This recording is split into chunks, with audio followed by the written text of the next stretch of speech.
Hey Cougs, welcome back. I'm your host Gage Vandermark and you're watching another episode of At UH Entertainment.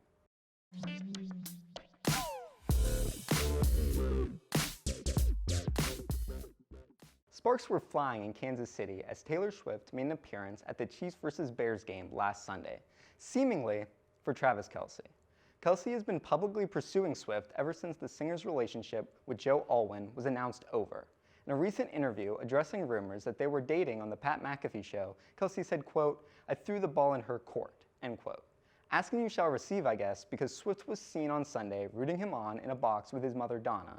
The two were even seen driving off and getting food at a local rooftop restaurant that they had rented out. I'm not sure where this is headed, but I, for one, am definitely in support of this love story. After 146 days, the Writers Guild of America and the Alliance of Motion Pictures and Television Producers have come to an agreement that would end the work shutdown for writers in Hollywood. The WGA has finalized a minimum basic agreement with guarantees in areas such as base pay, streaming royalties, and protections against AI.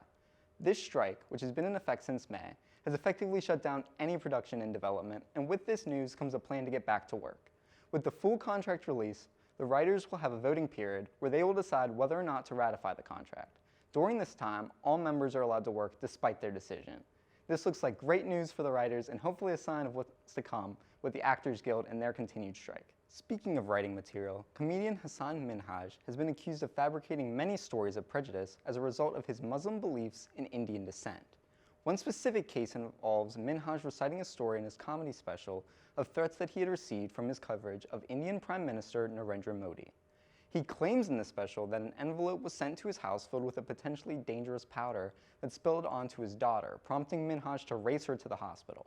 This story was proven false by a magazine called The New Yorker, and when Minhaj was asked about the situation, he admitted that it didn't happen.